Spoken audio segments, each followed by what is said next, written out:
Saudara, hari ini kita akan masukin 4 video lagi. Yang pertama adalah persiapan akan penderitaan Yesus Kristus. Yang kedua, saat Yesus disiksa dan disidang di hadapan Pilatus dan di hadapan rakyat Israel. Yang ketiga, kita akan berbicara langsung tentang kematian Yesus Kristus. Dan yang keempat adalah kemenangan Yesus Kristus, yaitu kebangkitan.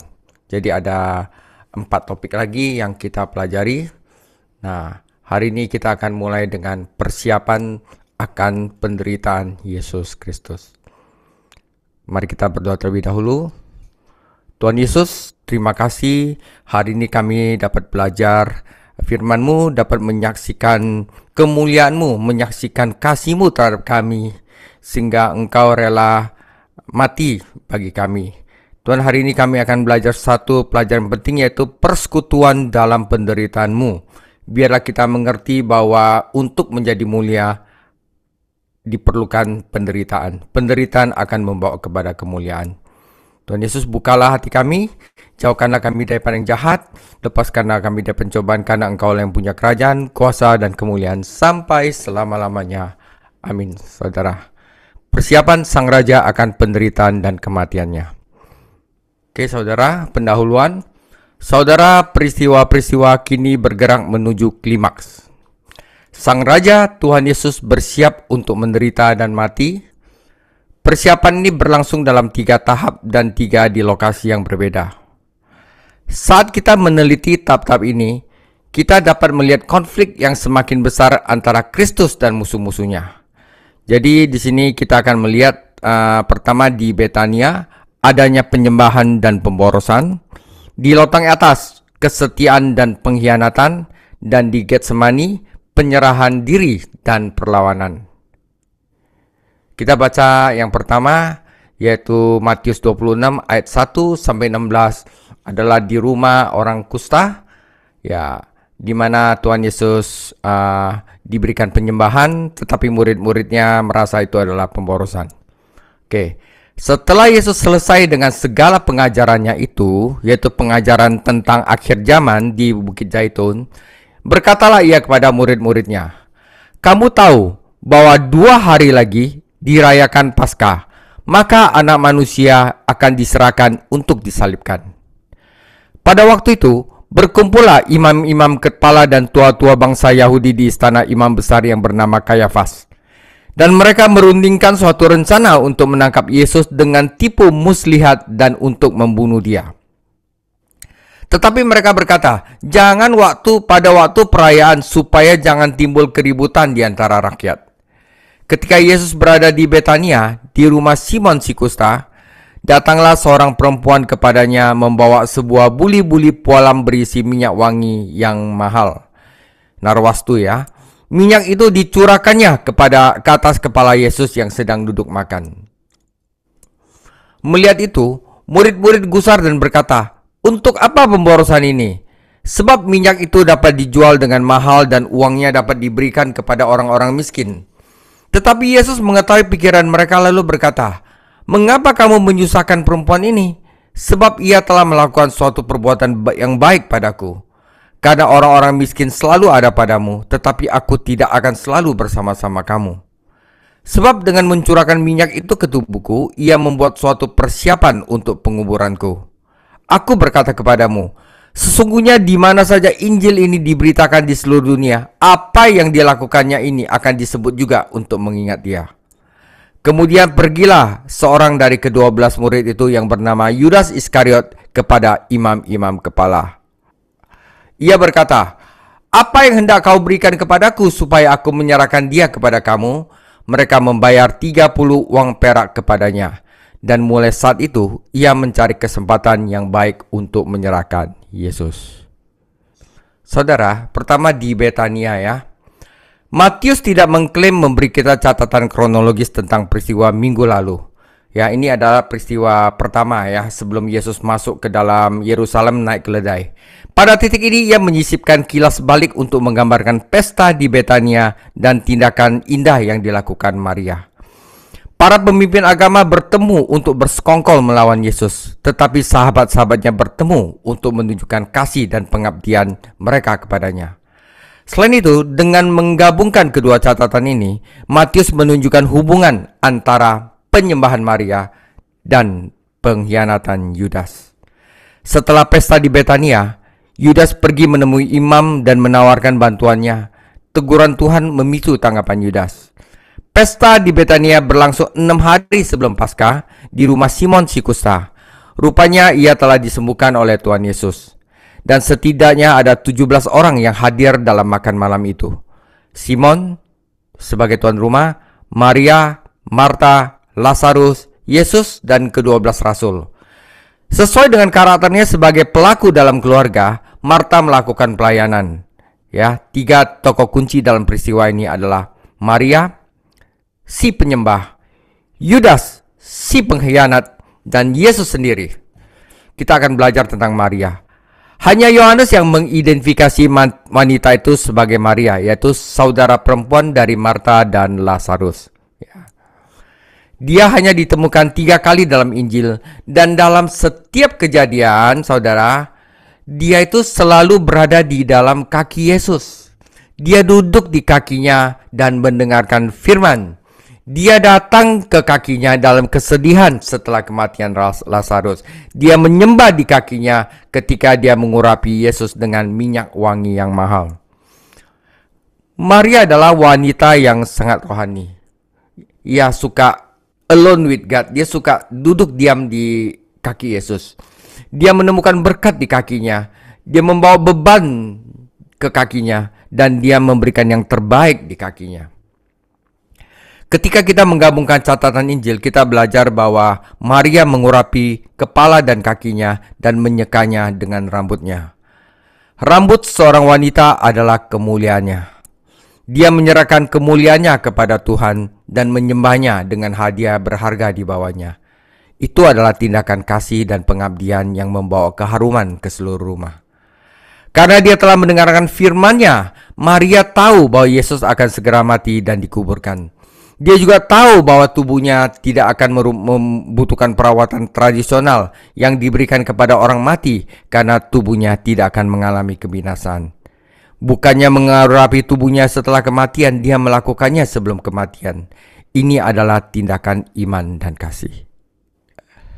Saudarinya Marta salah paham terhadapnya ketika Maria duduk di kaki Yesus untuk mendengarkan dia mengajarkan firman. Yudas dan murid-muridnya salah paham terhadapnya ketika ia mengurapi Yesus. Sahabat-sahabat dan tetangga-tetangganya salah paham terhadapnya ketika ia keluar dari rumah untuk menemui Yesus setelah Lazarus dikuburkan.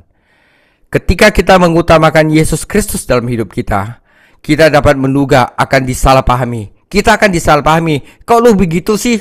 Ya kan? Dan dikritik oleh mereka yang mengaku mengikuti Yesus. Mengapa Yudas mengikuti Yesus selama 3 tahun, mendengarkan firman-Nya, membagikan pelayanannya, dan kemudian menjadi pengkhianat? Satu hal yang pasti, Yudas bukanlah korban keadaan atau alat pasif dari pemeliharaan Tuhan. Telah dinubuatkan bahwa salah seorang rekan dekat Mesias akan mengkhianatinya. Tetapi fakta ini tidak membebaskan Yudas dari tanggung jawab.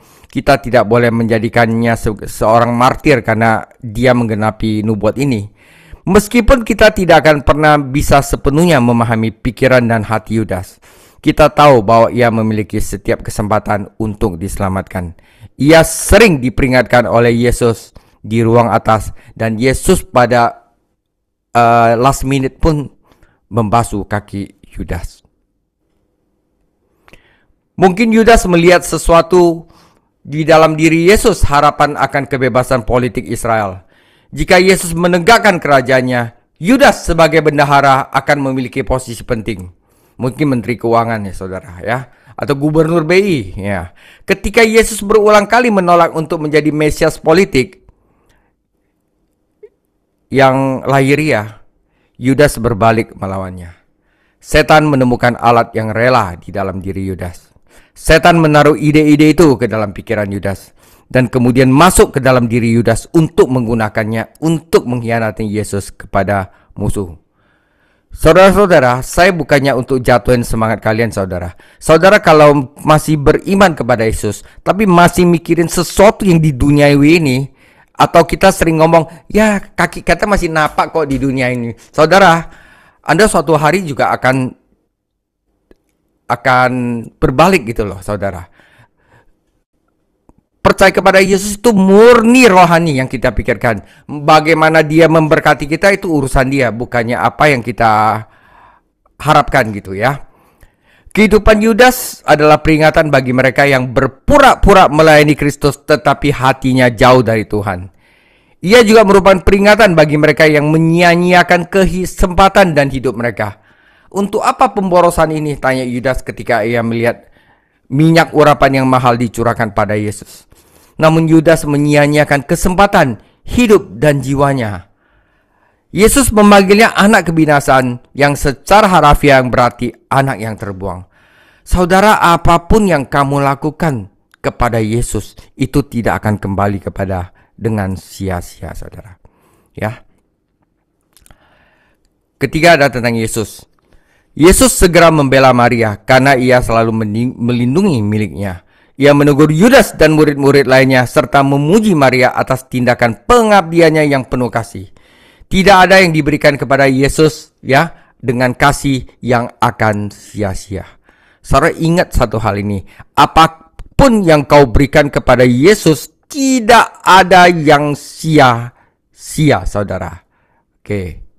Para murid tidak mengetahui karakter Yudas yang sebenarnya. Kritiknya terhadap Maria terdengar begitu rohani gitu. Kadang-kadang dia bilang, ini kan bisa buat bantu orang miskin, ya kan? Sehingga mereka bergabung dengannya untuk menyerangnya. Kita tahu alasannya sebenarnya Yudas ingin minyak wangi itu dijual. Uangnya akan masuk ke pembendarahan dan dia akan menggunakannya. Yudas adalah tokoh yang tragis. Dia dipanggil untuk menjadi salah satu murid Kristus dan diangkat menjadi rasul bersama murid-muridnya. Ia menerima kuasa untuk menyembuhkan dan ia mungkin menggunakan kuasa ini. Bukan kuasa untuk melakukan mujizat yang menjadi bukti keselamatan, tetapi ketaatan kepada firman Tuhan. Meskipun ia tergabung dalam kelompok murid-murid dan bergaul dengan Yesus Kristus, Yudas bukanlah orang percaya sejati. Ketika Yesus membasuh kaki murid-muridnya, ia menjelaskan bahwa salah satu dari mereka tidak kudus. Seperti banyak orang Kristen yang mengaku dewasa saat ini, Yudas berada dalam kelompok orang percaya tetapi bukan bagian dari orang percaya. Oke, saudara. Saudara, tindakan penyembahan dari Maria tidak hanya mendatangkan sukacita bagi hati Yesus dan keharuman bagi rumah, tetapi juga berkat bagi seluruh dunia. Pengabdiannya mendorong kita untuk mengasihi dan melayani Kristus dengan yang terbaik.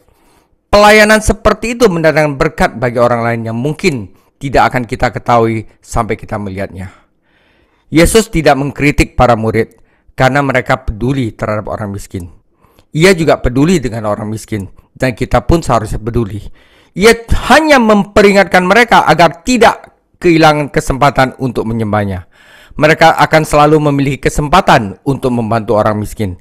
Namun, mereka tidak akan selalu memiliki kesempatan untuk menyembah di kakinya dan mempersiapkannya untuk penguburan.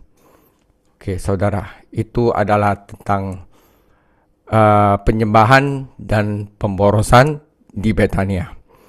Yang kedua adalah pengkhianatan dan ketaatan, saudara. Matius 26 ayat 17 sampai 30. Pada hari pertama dari hari raya roti tak beragi, datanglah murid-murid Yesus kepadanya dan berkata, "Di mana engkau kendaki kami mempersiapkan perjamuan Paskah bagimu?" Jawab Yesus, "Pergilah ke kota kepada si Anu dan katakan kepadanya, pesan guru, waktuku hampir tiba. Di dalam rumahmu lah aku mau merayakan Paskah bersama-sama dengan murid-muridku." Lalu murid-muridnya melakukan seperti yang ditugaskan Yesus kepada mereka dan mempersiapkan Paskah. Setelah hari malam, Yesus duduk makan bersama-sama dengan ke-12 murid itu. Dan ketika mereka sedang makan, ia berkata, "Aku berkata kepadamu, sesungguhnya seorang di antara kamu akan menyerahkan aku." Dengan hati yang sangat sedih, berkatalah mereka seorang demi seorang kepadanya, "Bukan aku ya Tuhan?" Ia menjawab, "Dia yang bersama-sama dengan aku mencelupkan tangannya ke dalam pinggan ini, dialah yang akan menyerahkan aku. Anak manusia memang akan pergi sesuai dengan apa yang tertulis tentang dia. Akan tetapi, celakalah orang yang olehnya anak manusia itu diserahkan. adalah lebih baik bagi orang itu sekiranya ia tidak dilahirkan. Yudas yang hendak menyerahkan dia itu menjawab, katanya, "Bukan aku ya Rabi." Kata Yesus kepadanya, "Engkau telah mengatakannya." Dan ketika mereka sedang makan, Yesus mengambil roti, mengucap berkat dan memecah-mecahkannya, lalu memberikan kepada murid-muridnya dan berkata, "Ambillah dan makanlah, inilah tubuhku." Setelah itu ia mengambil cawan, mengucap syukur, lalu memberikannya kepada mereka dan berkata, "Minumlah kamu semua dari cawan ini, sebab inilah darahku, darah perjanjian yang ditumpahkan bagi banyak orang untuk pengampunan dosa. Akan tetapi aku berkata kepadamu, mulai dari sekarang aku tidak akan minum lagi dari hasil pokok anggur ini sampai pada hari aku meminumnya, yaitu yang baru bersama-sama dengan kamu di dalam kerajaan Bapakku." Sesudah menyanyikan nyanyian pujian, pergilah Yesus dan murid-muridnya ke Bukit Zaitun. Saudara, di loteng atas tentang kesetiaan dan pengkhianatan, ya. Di sini ada persiapan untuk Paskah, perlu untuk membeli dan menyiapkan bahan-bahan yang dibutuhkan untuk perayaan Paskah. Perlu juga untuk mencari tempat di Yerusalem yang padat untuk menyelenggarakan perayaan tersebut. Yesus mengutus Petrus dan Yohanes untuk membuat persiapan penting ini. Mereka harus mengikuti seorang pria yang membawa kendi berisi air, ya, dan ia menunjukkan kepada mereka sebuah ruang di atas, ya. Jadi kalau pria itu membawa kendi berisi air, itu adalah orang SNI. Orang SNI nggak kawin. Nah, karena itu laki-laki harus membawa kendi, karena kendi berisi air itu harusnya dilakukan oleh wanita. Jadi kalau pria yang melakukannya, dia orang SNI, dan orang SNI itu mempraktekkan hospitality, ya. Akan sangat tidak biasa jika seorang pria membawa air, karena hal ini biasanya dilakukan oleh para wanita. Petrus dan Yohanes harus mengamankan roti, sayur pahit, anggur untuk perayaan tersebut. Mereka harus menemukan seekor domba yang sempurna dan kemudian menyembelih domba tersebut di pelataran bait suci dan menuangkan darah di atasnya misbah. Domba tersebut akan dipanggang utuh dan kemudian perayaan akan siap, ya saudara. Roti, sayur pahit, ya, anggur dan daging domba. Oke. Nah, setelah persiapan untuk Paskah, di sini Tuhan Yesus mengumumkan tentang seorang pengkhianat. Sampai akhir, para murid tidak menyadari bahwa salah seorang dari mereka, Yudas, adalah pengkhianat. Mereka tidak melihat perbedaan dalam cara Yesus memperlakukan Yudas, yang merupakan kesaksian luar biasa akan kesabaran dan kasih Tuhan. Saudara, kita selakukan itu juga, walaupun misalnya di perusahaan kita, di gereja kita, ya, kalau ada pengkhianat, ya saudara, ya kita lakukanlah seperti ini. Pada saat perjamuan Paskah, ketika mereka sedang makan, Yesus mengumumkan kehadiran seorang pengkhianat. Para murid saling memandang, bertanya-tanya, siapakah pengkhianat itu? Kemudian mereka bertanya kepada Yesus, "Bukan aku, bukan?" Konstruksi pertanyaan itu menunjukkan bahwa mereka mengharapkan tidak sebagai jawabannya. Yudas bersandar di sebelah kiri Tuhan Yesus. Yohanes bersandar di sebelah kanan Tuhan Yesus. Jadi Tuhan Yesus kiri kanan itu, tiga tempat itu adalah posisi VIP, ya. Ini adalah tempat terhormat di sebuah perjamuan, ya kan? Petrus karena waktu itu berdebat tentang siapa terbesar, dan Tuhan Yesus bilang siapa yang terendah di antara kalian akan menjadi teratas, maka Petrus dia sengaja duduk tempat yang paling rendah, ya kan? Ini mungkin menjelaskan mengapa para murid kembali berdebat tentang siapa yang terbesar, ya. Yohanes bersandar di sebelah kanan Tuhan Yesus dan dengan demikian dapat beristirahat di dadanya.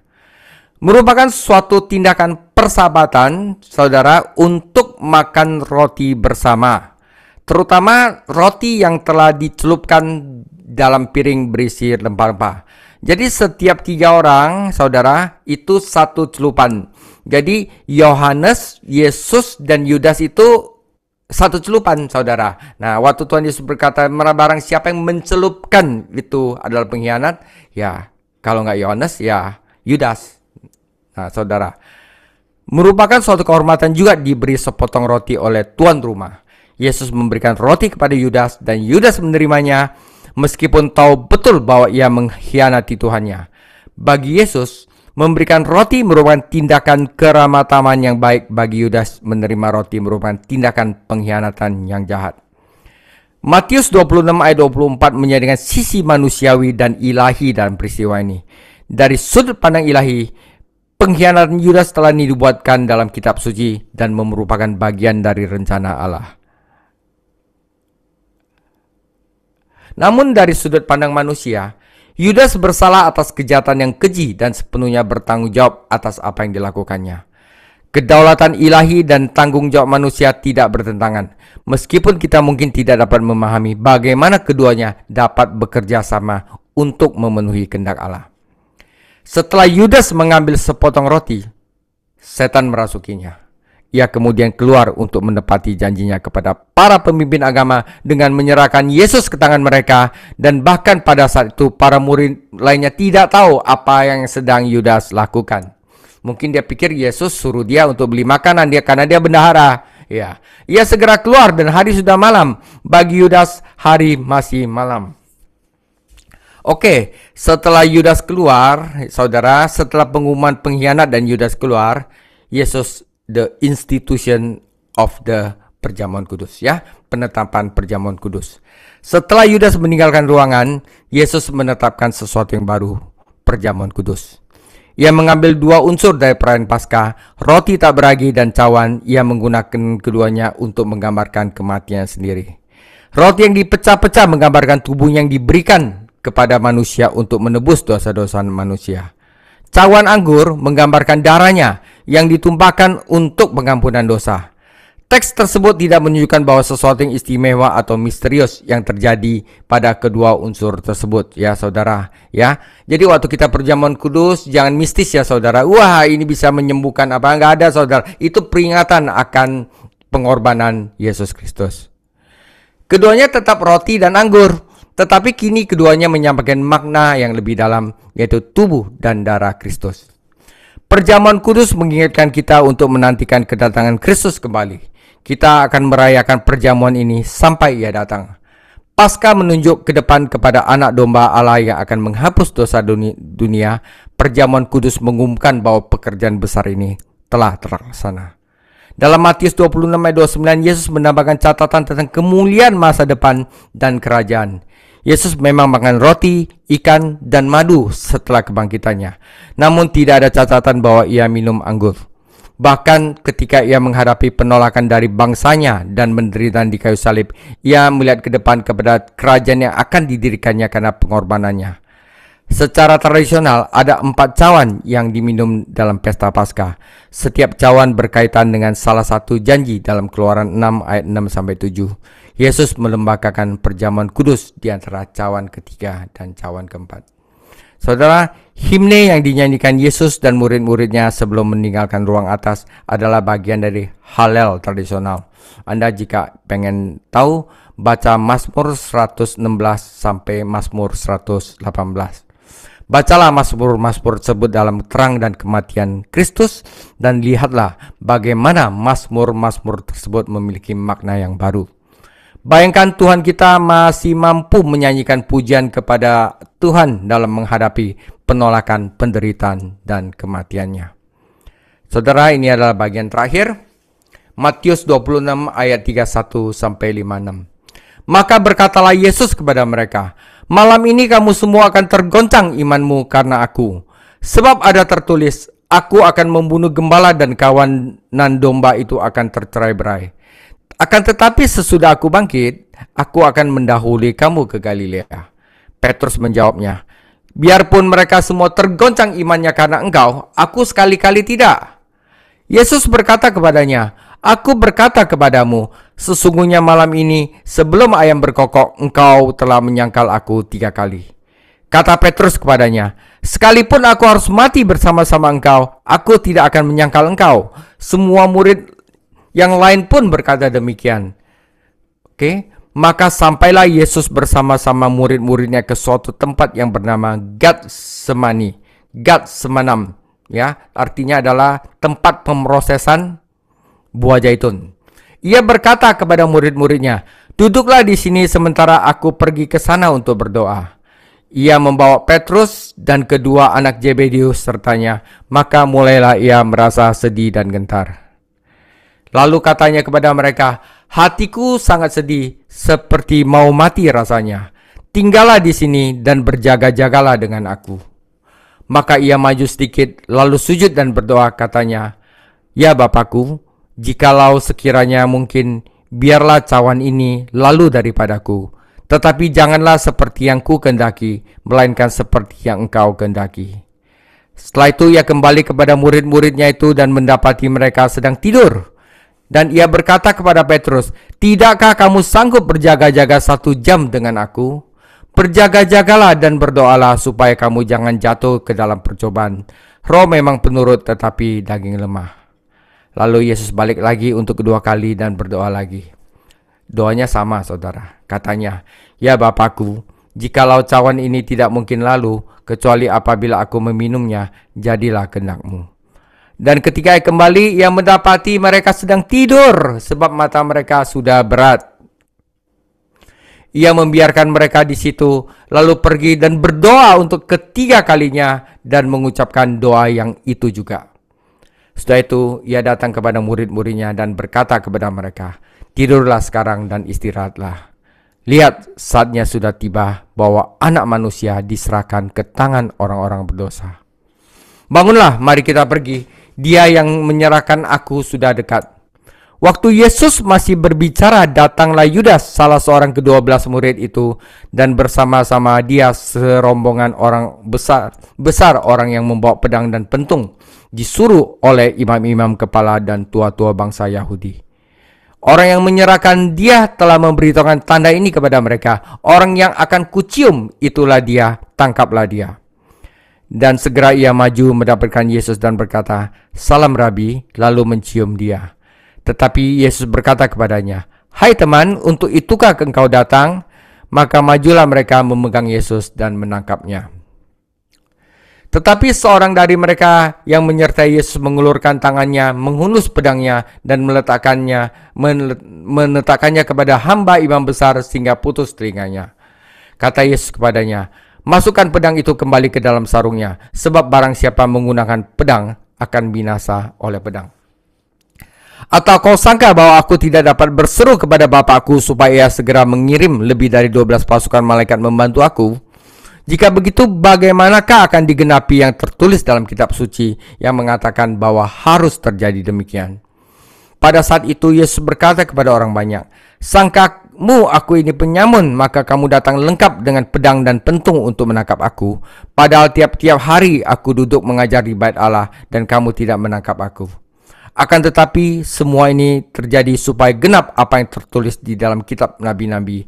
Lalu semua murid itu meninggalkan dia dan melarikan diri, saudara. Ya, jadi cara Yesus dalam penderitaan itu, dia berserah aja. Dia tidak lawan dengan pedang, tetapi dia meminum cawan yang diberikan oleh Bapaknya. Jadi di Getsemani, antara penyerahan diri dan perlawanan. Di Bukit Zaitun terdapat sebuah taman pribadi yang sering digunakan Yesus sebagai tempat peristirahatan. Getsemani berarti tempat pemerasan minyak zaitun. Sebuah nama yang penting mengingat penderitaan Tuhan kita di taman itu. Saudara, kegagalan para murid diumumkan. Pengumuman ini mungkin disampaikan saat sekelompok orang itu berjalan menuju taman itu. Kita biasanya menunjuk Petrus sebagai orang yang telah mengecewakan Tuhan, tetapi semua murid terlibat di dalamnya. Yesus merujuk pada Zakaria 13 ayat 7 saat memperingatkan para murid.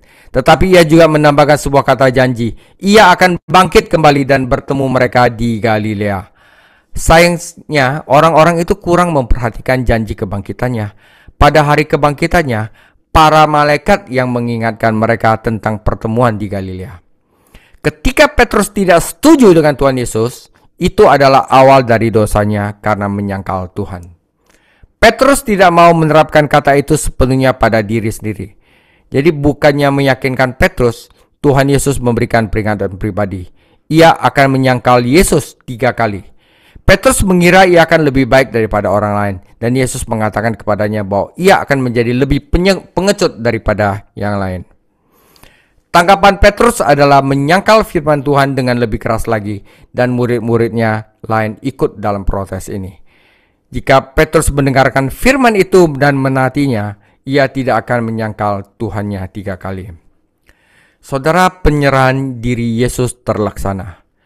Ia meninggalkan 8 murid di pintu masuk taman, sementara ia bersama Petrus, Yakobus, dan Yohanes masuk lebih jauh ke dalam taman. Ini adalah ketiga kalinya ia membawa ketiga orang ini bersamanya. Mereka bersamanya di Gunung Transfigurasi dan di rumah Yairus, tempat ia membangkitkan putri Yairus dari kematian, dan ia ingin mereka berjaga dan berdoa. Ia akan memasuki masa yang sulit, dan kehadiran murid-muridnya akan menjadi suatu dukungan baginya. Kita tidak boleh berpikir bahwa ketakutan akan kematianlah yang membuat Tuhan kita menderita di taman itu. Ia tidak takut akan kematian, tetapi menghadapi dengan keberanian dan kedamaian. Saudara, ia akan meminum cawan murka Allah sebenarnya untuk dunia ya, yang telah dipersiapkan Bapa baginya. Artinya apa? Ini berarti menanggung dosa dunia di atas tubuhnya. Banyak orang saleh telah ditangkap, dipukuli, dibunuh karena iman mereka. Namun hanya Yesus yang mengalami dosa dan kutukan bagi umat manusia. Saudara, Bapa tidak pernah meninggalkan siapapun dari umatnya, tetapi ia meninggalkan anaknya. Saudara, inilah cawan yang Yesus minum dengan rela bagi kita. Yesus tidak bergumul dengan kehendak Allah atau menentang kehendak Allah. Ia menyerahkan dirinya kepada kehendak Allah. Sebagai manusia yang sempurna, ia merasakan beban dosa yang mengerikan dan jiwanya yang kudus ditolak olehnya. Namun sebagai anak Allah, ia tahu bahwa inilah misinya di dunia. Misteri kemanusiaan dan keilahian terlihat jelas dalam adegan ini. Para pengikutnya dan Petrus telah berjanji untuk setia sampai mati. Tetapi untuk tidur saja untuk berjaga-jaga 1 jam aja mereka malah tertidur. Mereka perlu berdoa untuk diri mereka sendiri, karena bahaya sudah di depan mata, dan betapa berartinya bagi Tuhan mereka jika mereka berjaga-jaga dan berdoa bersamanya. Mereka gagal, tetapi Tuhan Yesus berhasil. Saudara, penangkapan berhasil dilakukan. Yesus tahu bahwa Yudas dan para petugas yang menangkap sudah dekat. Jadi ia membangunkan para murid-muridnya yang sedang tidur dan mempersiapkan mereka apa yang akan terjadi. Fakta bahwa sekelompok murid dan penjaga bait suci ini membawa senjata dan lentera menunjukkan bahwa Yudas tidak benar-benar memahami Yesus. Yudas mengira mereka harus mencarinya di taman dan melawan para pengikutnya untuk menangkapnya. Tetapi Yesus datang kepada mereka dengan tenang dan menyerah. Bahkan tidak perlu bagi Yudas untuk mengkhianati Yesus dengan ciuman, karena Yesus sudah memberitahu prajurit siapa dia. Sungguh tragis melihat bagaimana Yudas merendahkan semua yang disentuhnya. Namanya Yudas sebenarnya Jud ya, dari kata Judah, Yehuda sebenarnya ya, yang berarti pujian. Tetapi sekarang saudara, ada nggak dari teman-teman yang akan menamai putra teman-teman itu Yudas saat ini? Dia menggunakan ciuman sebagai senjata, bukan sebagai tanda kasih sayang. Pada masa ini merupakan kebiasaan bagi para murid untuk mencium guru mereka. Namun dalam kasus ini, itu bukan tanda ketundukan atau rasa hormat. Itu adalah pengkhianatan. Kata kerja Yunani menunjukkan bahwa Yudas mencium Yesus berulang kali. Pada titik ini, beberapa murid bertanya, haruskah kita menyerang dengan pedang? Ketika dia bersama-sama mereka di ruang atas, Yesus telah berbicara kepada mereka tentang pedang. Yesus telah mempersiapkan mereka untuk kehidupan yang berbeda. Mereka perlu menggunakan cara apapun yang dia sediakan untuk keselamatan mereka. Mereka akan berada di dunia yang tidak bersahabat. Dia tidak akan selalu melakukan mujizat untuk membantu mereka. Masalahnya, para murid salah memahami apa yang dia ajarkan kepada mereka. Seperti biasa, mereka memahaminya secara harfiah. Tuhan, lihat, ini ada pedang. Jawab mereka, sudah cukup. Petrus berdebat dengan firman, menyangkal firman, tidak menaati firman, apalagi ketika dia tertidur. Sekarang ia berlari mendahului firman dan memotong telinga Maklus dengan pedang. Dalam semangatnya untuk membantu Yesus, Petrus memotong telinga Maklus dengan pedang. Ia tidak menunggu Tuhan memberitahu apa yang harus dilakukannya. Tetapi seperti Musa di Mesir yang tidak sabar, yang ketok batu keluar air, Petrus bergegas maju dan mempercayai tangan manusia. Jika Yesus tidak menyembuhkan telinga Malkus, mungkin ada 4 salib di Kalvari, satu lagi Petrus. Ya, fakta bahwa para penjaga tidak menangkapnya di bait suci karena menunjukkan bahwa ada jadwal ilahi yang mengendalikan hidupnya. Hal-hal ini tidak terjadi secara kebetulan, tetapi berdasarkan rencana Allah. Itu semua bagian dari rencana Allah, tetapi orang-orang jahat bertanggung jawab atas perbuatan itu.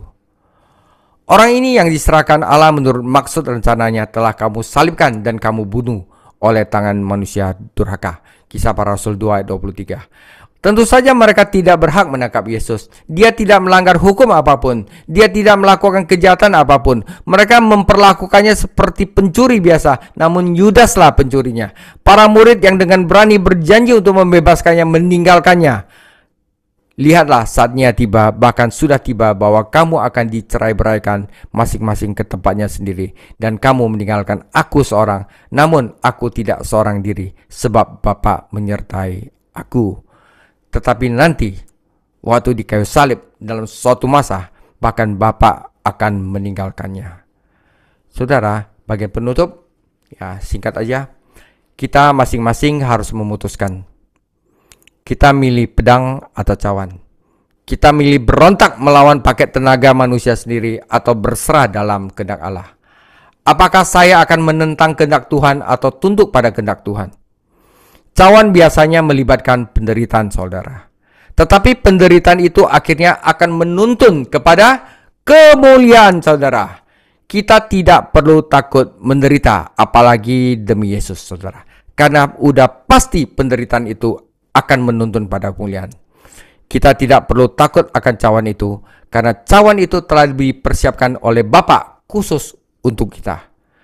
Dia tahu berapa banyak yang dapat kita tanggung, dan dia mencampur isi cawan itu dengan hikmat dan kasih. Tuhan Yesus memberkati. Minggu depan tentang bagaimana Yesus disiksa dan disidang di dalam Pontius Pilatus, Kayafas, ya, sebelum dia disalibkan. Tuhan Yesus memberkati.